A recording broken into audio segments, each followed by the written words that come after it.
is a wonderful morning. It's Tuesday morning.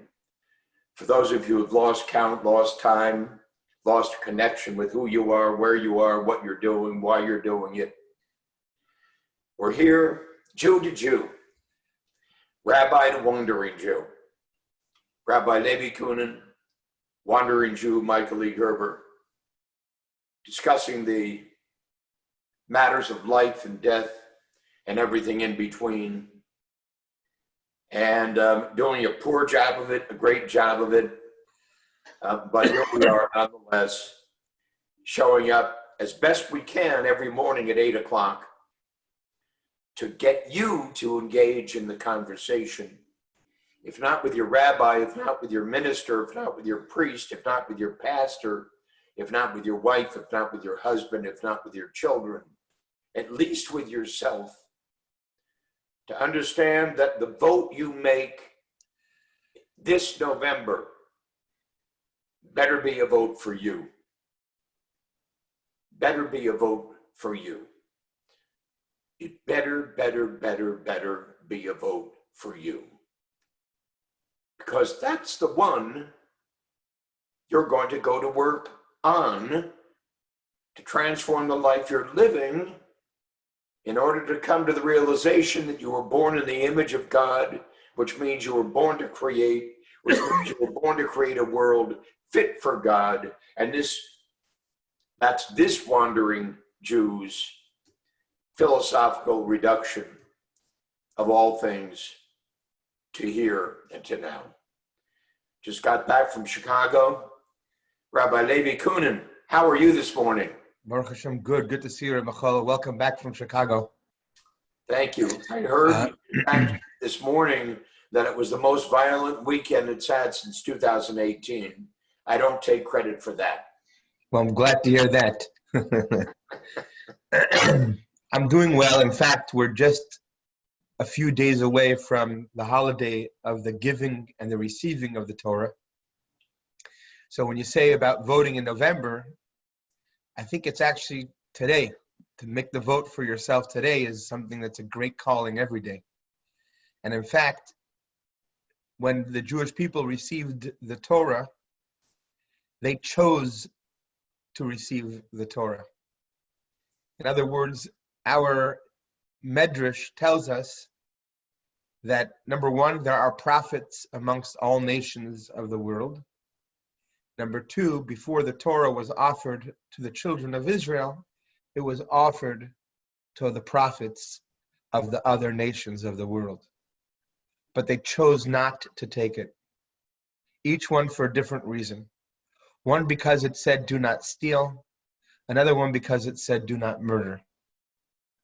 So it's a very, very powerful celebration of being reconnected to that intimate choice that we made, that we're going to live our lives in a way that's not natural, at least at first. We'll make choices that at the time would have seemed so bizarre. Moral choices, ethical choices. Who ever heard of those words? But we chose to walk in the path that Moses opened up for us, of course, as a prophet of Hashem. And here we are, 3,332 years later. Very, very powerful time in the calendar. Levi, that's a wonderful conversation to have today. And we both use the word choice. And yet when one thinks about choice in the context of God,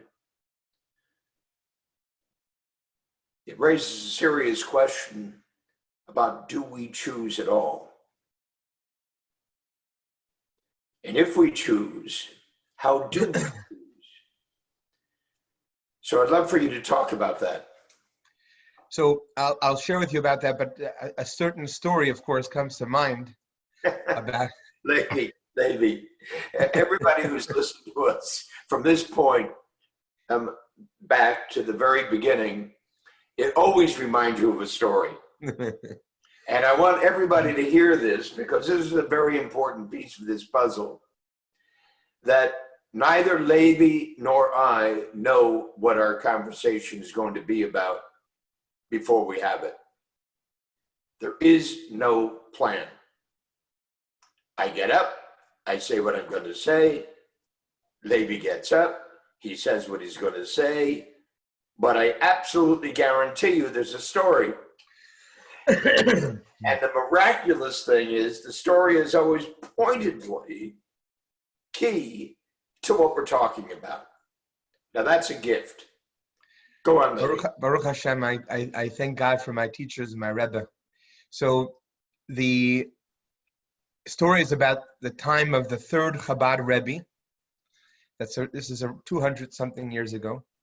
And part of that which is taught deeply in the Hasidic narrative and the Kabbalistic and mystical is that really we're not created something from nothing, but rather we're created nothing from something. Because the real something is undefinable. And the fact that we have any definition to us and all the limitations that come along with this program, then who's really the nothing? We're the nothing, right? So that's something that you learn about in a deep way, not to undervalue what it is that we're doing here, but at least to put it in its truest perspective. So having said that, one day there was a chassid that came to the Rebbe and said, I don't know what to do. Yankel, he borrowed from me 1,000 rubles, and now I'm asking for the money back. And he's saying, I'm a nothing, you're nothing, the money's nothing. What's the difference if it's by you or me? God is the real something. We're just a bunch of nothings. So the Rebbe, after they tried to persuade this young man to do the right thing, the Rebbe said, a couple of you nothing guys should take the nothing Yankel and put him on a nothing table and hold him down with your nothing hands. And someone should hit him with a nothing piece of wood until he gives back the nothing 1,000 ruble.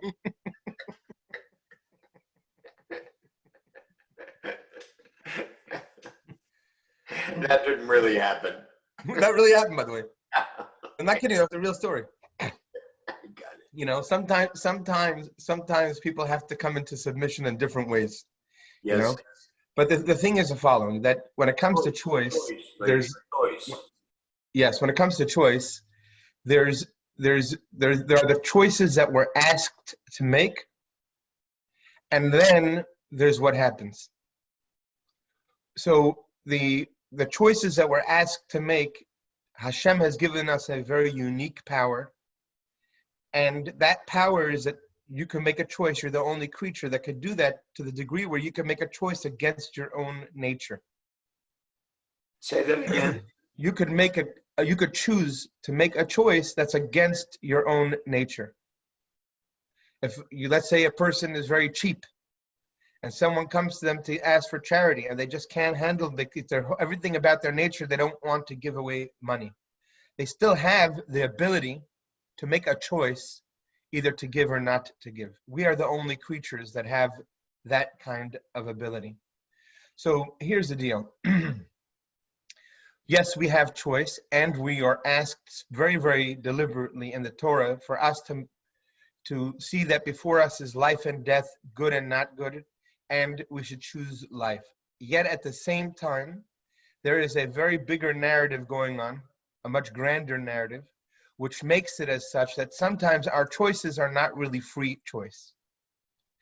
And doesn't take away from us the responsibility of being present, that we always have free choice. But the fact is that there are many, many, many times in our lives that we make choices and it's not really free choice. But that's all part of the program. But I think the underlying question that you had is, how do we have choice in the face of an all-knowing God? And Maimonides puts it in these words: the way you know something and the way your creator knows something is of a completely different form. It's incomparable. Understand that he's not just the knower, he's also the knowledge alone.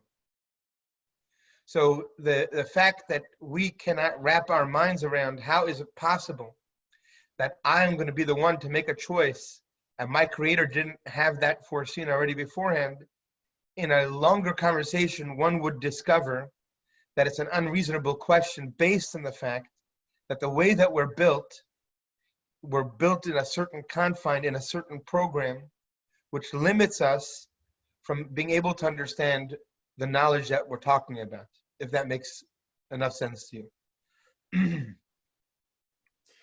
Well, in one sense, it makes sense. In another sense, it makes absolutely no sense. Just as everything you say is true. In one sense, it makes sense. In every sense, it doesn't, because it goes back to unknowable.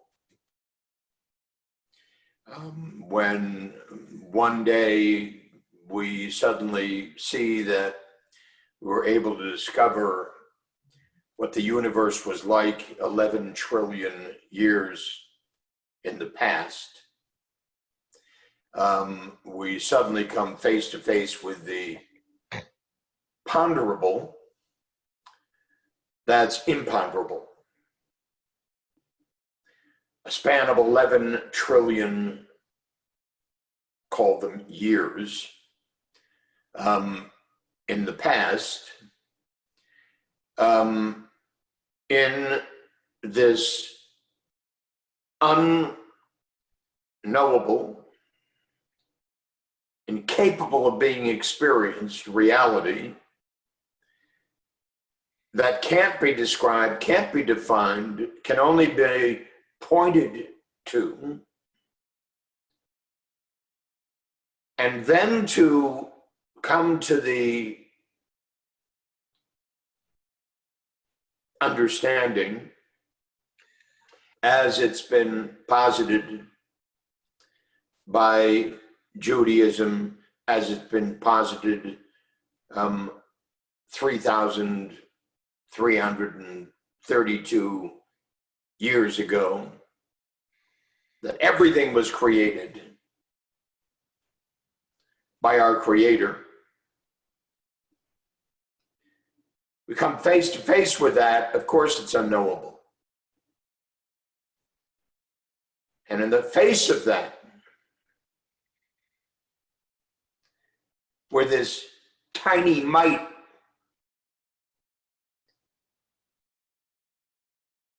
that's gone in a flash,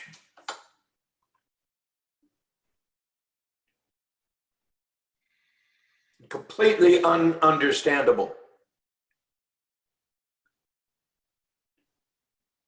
And yet we've defined our understanding based upon a communication from the Creator.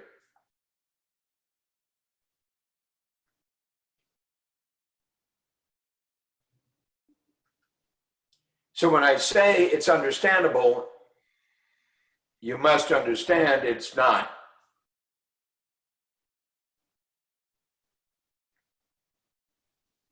In one respect, it never will be.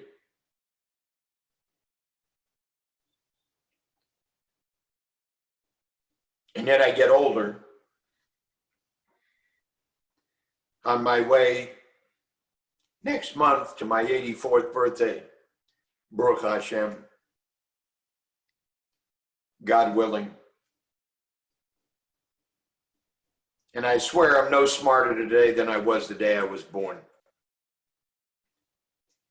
It's an exaggeration, but not much of one.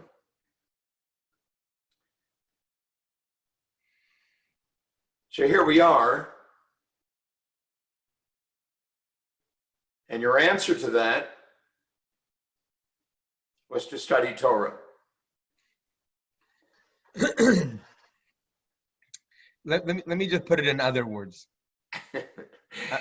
Imagine you going back to the days when kings were of great royalty and unbelievable power, and imagine that you're now going as a simpleton, a farmer, the first time you're going to go and to experience what a king is.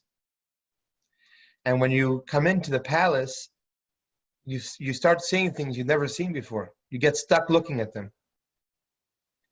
And as you go into the internal chambers and you meet the ministers who are surrounded and dressed in glory, the awe of the king starts to take more hold. imagine doing all that and walking into the king's palace, but you don't see the king. Although you haven't seen the king, you've actually absolutely experienced the king, even if you may never see the king. Every part of walking into the capital, to the castle, to the kingdom, to the king's quarters, etc., every part of that evoked a further awe. So our Torah has parts of it that share with us prophecies from the great ones like Ezekiel, who had a vision about the palace. We can never see our Maker. It's an impossibility. Not in the sense that we experience what we call seeing, because we're limited creatures.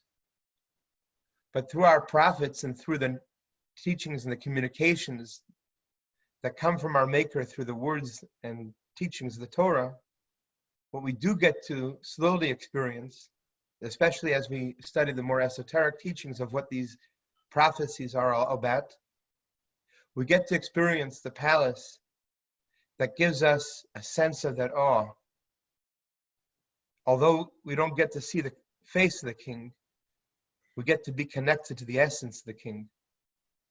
But in what other form can we experience that, besides, of course, with our hearts, as we do without even knowing it most times? If not, then using the tools that Hashem has given us, which is our intelligence, to educate ourselves on what this conversation looks like. Because I assure you this much, I know Hasidim that passed away in the middle of prayer from their sheer yearning to be at one with Hashem, from the awe that they experienced through these teachings that were equivalent to be walking into the inner chambers of the king. Only in this case, the king is always present. It's just in a way that because we're limited creatures, we have to let go. We have to let go of our limitations, and we have to let go of our resistance and use the tools that we have been given, specifically the esoteric, the Hasidic narratives, the discourses of all the Rebbes, which really lay out that palace in a way that any Jew, regardless of what level they are at, can feel the awakening of their own neshama in reading these, if they give it a chance. I'm not trying to sell, like, okay, you got to go back to Torah. I'm simply saying that that's the way our system works, that our intelligence is what governs the way that we feel. Well, wonderful, Levi. You can't believe it, but our 20 minutes is up. Another morning. I become dumber every time we do this, to the point where there'll be absolutely nobody on this side of the screen speaking to you. And you'll be able to speak to everybody by yourself, because I'm becoming the most vacuous person I've ever met. What does vacuous mean? Empty. Vacuous, an empty room. I'm becoming an empty room. But for some reason, I feel that, in fact, that's the most appropriate place to be. Empty. To make room for something that isn't there now. And that's what I hope would happen in our conversations together. Frankly, is to find something to fill the space that, in something I read about Torah, that we're all ignoramuses. And we're wandering.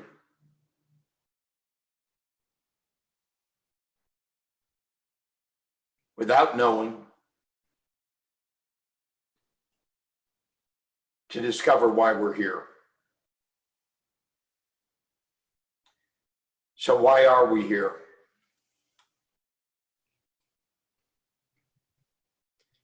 Ladies and gentlemen, thank you for being with us today. Delight to be with you. Rabbi Cunin, always. And you always give me something to ponder. And I so deeply appreciate it. We'll see you tomorrow morning. Thank you, Rabbi. Have a fantastic day and a Bye-bye. blessed day.